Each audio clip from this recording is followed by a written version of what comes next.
Hey there! Welcome back to another episode of the English Nook. I'm Maya. And I'm Ethan. We are incredibly excited to bring you a brand new episode in our B2 Upper Intermediate playlist today. Today we are diving into a topic that makes almost everyone a little bit nervous, even native speakers. We are talking about the art of small talk and how to handle those casual social moments without feeling incredibly uncomfortable. Oh, absolutely. Think about it.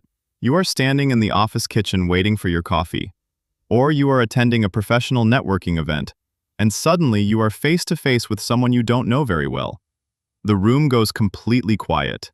It is the definition of awkward. The ultimate awkward silence.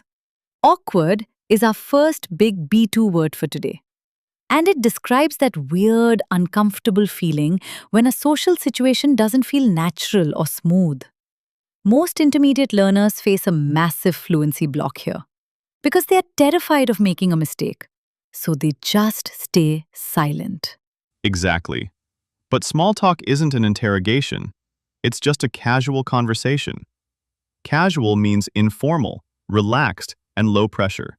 You don't need to discuss deep philosophy or global economics. You just need to know how to break the ice. Yes, to break the ice is a fantastic idiom for this level. It means to say or do something to make people feel comfortable when they first meet. And today, Ethan and I are going to teach you a simple, foolproof strategy to do exactly that. We call it the Ping-Pong Rule of conversation. I love this rule. Think of small talk like a friendly game of ping pong. When someone asks you a question, they are hitting the ball to you. If you just give a one-word answer like yes or good, you are catching the ball and putting it in your pocket. The game stops. The interaction dies. And that is exactly when it gets awkward. An interaction is just the communication or connection between two or more people. To keep the conversational flow alive, you have to hit the ball back over the net. You need to answer with a hook, a tiny bit of interesting information, and immediately throw a question back to them. It creates a beautiful rhythm. And in today's episode, we aren't just going to lecture you about it. Maya and I are actually going to role-play common real-world situations, like an office coffee break and a high-stakes professional meetup, so you can see exactly how this rule works in real time. As always, we will conclude our session with the word tour at the very end of the video, where we will break down our key B2 vocabulary words, provide clear definitions, and show you exactly how to use them. So, if you want to support our channel and help other upper intermediate learners find our community, please take a quick second to click that like button and subscribe to the Nook. All right, Ethan, let's pick up our paddles. In the next section, we are going to start with our very first real-world role play, the dreaded office coffee break. Let's show everyone how a bad interaction looks and how to instantly fix it using the ping-pong technique. All right, Maya, let's set the scene for our first live simulation. Imagine you and I are coworkers. We don't work in the exact same department, but we run into each other in the office kitchen while waiting for the espresso machine to heat up. First, let's demonstrate the wrong way to handle this interaction, the way that completely destroys the conversational flow. Got it. I'm ready. Hit the ball over the net, Ethan. Oh, hey Maya, good morning. Are you busy today? Yes, I am quite busy. Oh, okay. Did you do anything fun over the weekend? Not really. I just stayed at home and relaxed. Right, cool. Well, looks like my coffee is done. See you later. Oh my goodness, Ethan. I felt the physical pain of that silence through the microphone. That was incredibly awkward. Let's analyze what went wrong there. Every time you hit the ball to me, I gave a closed, one-word answer. I didn't provide a single hook for you to grab onto. Exactly. You completely killed the momentum. I had to do 100% of the heavy lifting just to keep the conversation on life support. Now, let's run the exact same scenario again. But this time, Maya, you are going to use the ping-pong rule. Give me a small hook, a little piece of extra information, and then hit the ball back over the net with a casual question. Let's go. Oh, hey Maya, good morning. Are you busy today? Hey, Ethan. Yes, it's a bit chaotic in my department today because we are preparing for the new product launch this afternoon. How about you? Are things a bit calmer on your side of the office? Oh, definitely not. We are actually reviewing the quarterly budgets today, so my head is spinning. But hey, I noticed your laptop sticker. Are you watching that new documentary series everyone is talking about? Yes, I actually stayed up way too late last night finishing the final episode. It was totally mind blowing. Have you started watching it yet? Look at that, cutscene.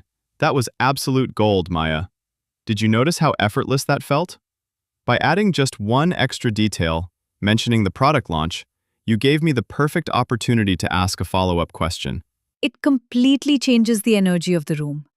It moves the conversation from a stiff, stressful interview into a natural, casual exchange. And the best part is, you don't need a massive, advanced vocabulary to do this.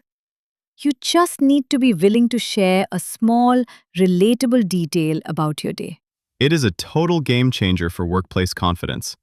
But coffee breaks are relatively low pressure. What happens when the stakes are much higher?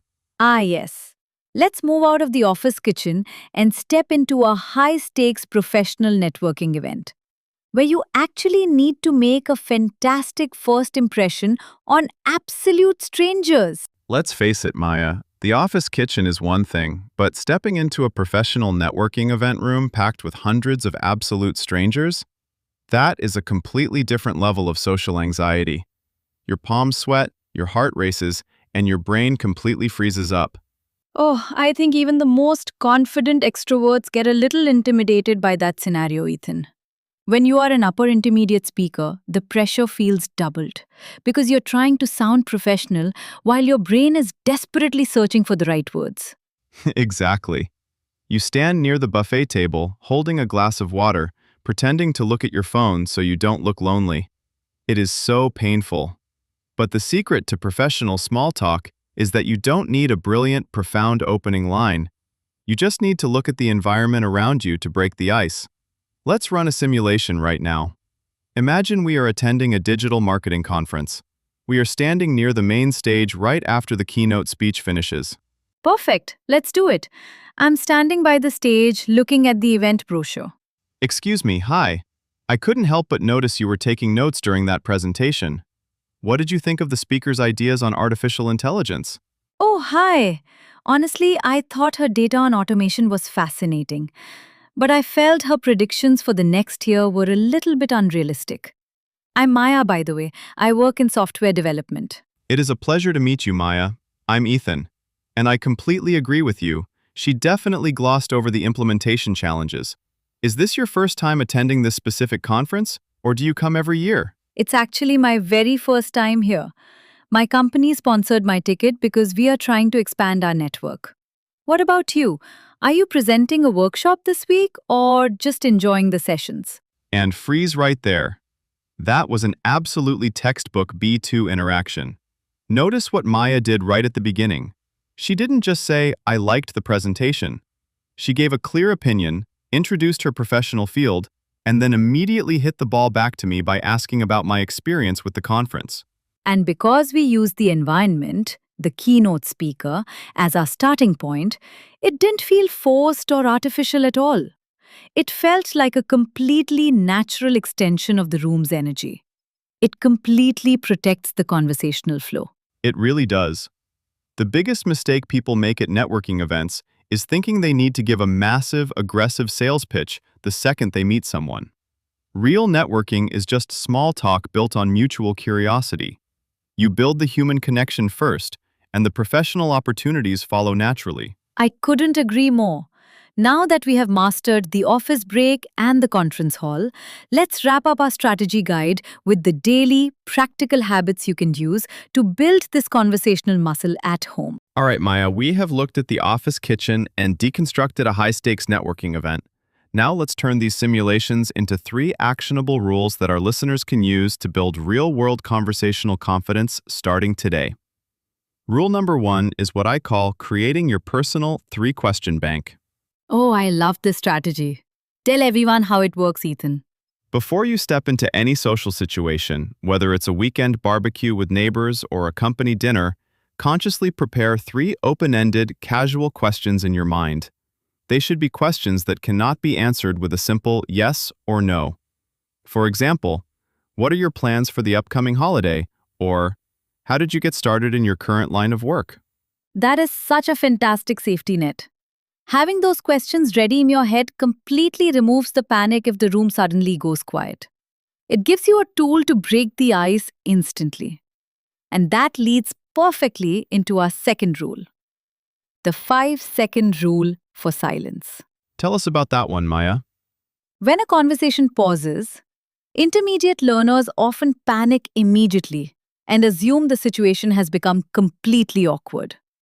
But a brief pause is totally normal.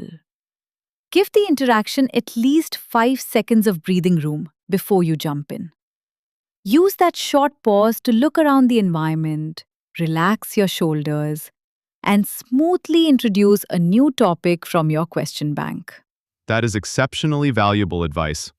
Rushing to fill a silence with anxious noise is what destroys the conversational flow faster than anything else. And our third and final rule is to focus on your conversational stamina. Keeping a conversation alive in a second language is exhausting. It takes a lot of mental energy. It really does. Your brain is working overtime to process the input and structure the output simultaneously. Exactly. So, don't expect yourself to be a social superstar for 4 hours straight. Start small. Challenge yourself to have just one 5-minute conversation using the ping-pong rule at work today. Once that feels comfortable, aim for 10 minutes next week. Treat it like a muscle that you slowly train over time. Beautifully put, Ethan. When you change your approach and look at small talk as a fun game of ping pong rather than a difficult language test, your anxiety completely melts away. It completely redefines how you connect with the world. And now that we have shared our best practical secrets for smooth social interactions, let's navigate directly over to the word tour to lock in our key B2 vocabulary choices so you can deploy them confidently in your very next conversation. And welcome to the final stretch of today's journey, the word tour. Today, we decoded the hidden rhythm of social interactions. Let's review our 6 essential B2 vocabulary terms so you can confidently use them to keep your future conversations moving. These words are incredibly practical for describing your social experiences, workplace interactions, and daily communication habits. Let's look at them together. Word number 1 is the adjective, awkward. This describes a feeling of discomfort, embarrassment, or a situation that doesn't feel natural or smooth. For example, there was a long, awkward silence when neither of them knew what to say next. Word number 2 is the adjective, casual. Relaxed, informal, and low pressure. Something that doesn't require a strict set of rules or formal behavior. For example, we just had a casual chat about our weekend plans while waiting for the elevator. Word number 3 is the idiomatic phrase, to break the ice.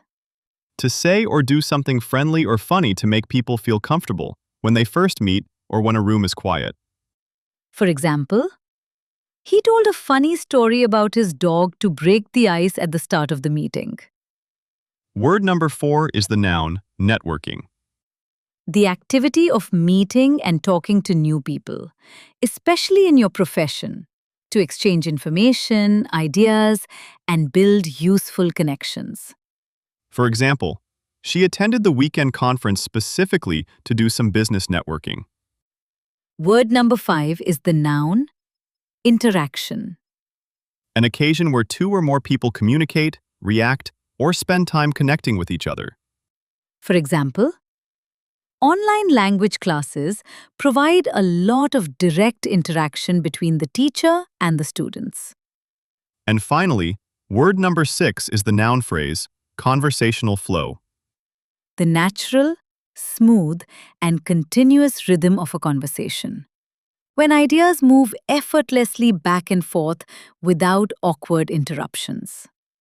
For example, using the ping-pong rule really helps to maintain a steady conversational flow. What a fantastic practical toolkit for your next social event or office coffee break. Now, before you pack up your headphones for the day, we want you to join us down in the comments section for a quick practice run. We have a brilliant challenge for our upper intermediate group today. Pick just one word or phrase from today's list, like awkward, casual, or break the ice, and write one short sentence about a social situation you've experienced. Exactly, just a single sentence. Don't sweat the small mistakes. Our comment section is a supportive training ground. Ethan and I will be hanging out down there to read your sentences, celebrate your progress, and help you tune up your phrasing.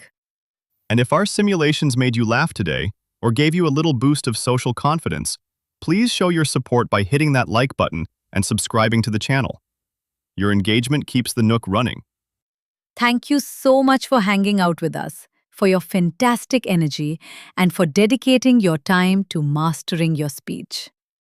Remember to drop a hook, hit the ball back over the net, and we will see you very soon at the Nook for our next English adventure. Practice that ping-pong rule, everyone. Bye-bye.